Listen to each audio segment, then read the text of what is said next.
সুপ্রিয় গ্রামবাসী, আসসালামু আলাইকুম। পবিত্র মাহে রমজানে আপনারা সকলে যার যার সাধ্যমতো গরিব দুঃখীদের মাঝে সদকা এবং জাকাত প্রদান করার জন্য অনুরোধ করা হইল। সকাল থেকে এখন পর্যন্ত দুপুর হয়ে গেল, কাজের একটুও আগায় নাই। তাহলে সকাল থেকে এই পর্যন্ত কি কাজ করলি? খালি বসে বসে ঘুমাস? এই রোজার মাসে তুই কি হারাম খাস? চাচা, কি অবস্থা কও, কিছু কইবা? বাবা রফিক, কয়েকদিন যাবত খুব কষ্টে আছি, আমি একটু সাহায্য কর না বাবা। চাচা, সাহায্য তো করতেই চাই, কিন্তু আপনি গতকালকে সন্ধ্যাও আসলেন, আবার সকালবেলাও আসলেন, আবার দুপুর বেলাও আসতেন। আপনি কি রোজা রাখেন নাই? আরে বাবা, আল্লাহ বলছেন দান করলে সম্পদ বাড়ে। হ চাচা, তাহলে আপনি আমাকে কিছু দান করেন। কয়েকদিন যাবত আমার ব্যবসায় অনেক লস যাইতেছে। বাবা, তুমি এত বড় একটা ব্যবসা করো, আর ব্যবসা করে গরিবদের কাছে তুমি সদগা চাইতেছো। তোমার এত ধন সম্পদ থাকা অবস্থায় তুমি গরিবদের কাছে সদগা চাও, ইজ্জত তো আর রাখলা না। চাচা, আমি আপনাদের সদকা দিলে আপনারা ধনী হবেন আর আমি গরিব হব। এরপরে আমি আপনাদের কাছে সদকা চাইবো, আপনারা আমাকে সদকা দিবেন। এটাই আল্লাহর রহস্য। আমি আসলাম তোমার কাছে কিছু সদগা নেওয়ার জন্য, আর তুমি আমারে অপমান করলা। আচ্ছা বাবা, থাকো, তোমার এত ধন সম্পদ থাকা অবস্থায় তুমি এই কথা আমারে কইলা।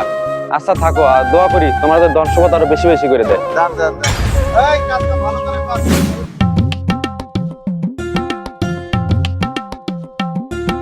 বন্ধু, তোরা তো আমি খুঁজতাছি। আরে বন্ধু, সেই কথা আর কইস না। এই ব্যবসা বাণিজ্য নিয়ে খুবই ব্যস্ত। ওই যে ওই পাড়া থেকে বড়ই তুলতে হবো, এই বড়ইগুলো তুলতে পারতেছি না। একটা কামলা লাগাইছে, এই শালা কামলা কামও করে না। এই রমজান মাসেও খালি খাবার ফাঁকি দেয়। আচ্ছা, তুই আমার কি জন্য খুঁজতেছিস কত? বন্ধু, আমি তো এই রোজায় সদকা দিতে চাচ্ছি, তা আমার হাতে তো টাকা পয়সা নাই। আমি চিন্তা ভাবনা করছি যে অনলাইনে পেমেন্ট করব। বন্ধু, সদকা কি এখন ডিজিটাল হয়ে গেল নাকি রে? অবশ্যই, আমি তোর বিকাশে টাকা পাঠিয়ে দিলাম, তুই এই টাকাগুলা গরিব দুঃখীদের মাঝে সদকাটা দিয়ে দিস। আচ্ছা বন্ধু, টাকা তো মোবাইলে পাইছি, টাকা উঠাইয়া আমি গরিব দুঃখীদের মাঝখানে সদকাটা পৌঁছায় দিবনি। তাহলে যা, আজকে ব্যবসা বাণিজ্য অনেক ব্যস্ত আছি, আর একটু পরে ইফতারের সময় হবে, আর সময় নাই বেশি। তাহলে তুই যা আজকে। আচ্ছা ঠিক আছে, ভালো যা। থাক, হ্যাঁ? আচ্ছা। সদকার টাকা যখন আমার হাতে আসে, সেটা আমার হয়ে যায়। এই টাকাটা এখন আমি ব্যবসায় লাগাবো, ব্যবসায় লাগায় ব্যবসাটাকে আরো বড় করবো। করিম চাচা, আপনাকে এই রমজান মাসে সবাই সদকা দেবে, সবার জন্য একটু দোয়া করেন। হ্যাঁ হুজুর, আমি সবার জন্যই দোয়া করি। যে সদগা দেয় তার জন্য দোয়া করি, যে দেয় না তার জন্য দোয়া করি, বুঝছেন? করিম চাচা, আপনি আর ভালো হইলেন না।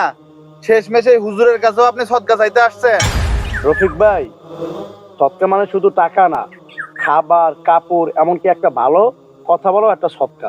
আর যারা সদকা দিতে ভয় পায়, তাদের মনে রাখতে হবে সদকা দিলে টাকা পয়সা কমে না, টাকা পয়সা বাড়ে। হুজুর, তাহলে আমার আগের কেনা কিছু বড়ই আছে, তাহলে ওই বড়ইগুলো আমি চাচারে দিয়ে দেই।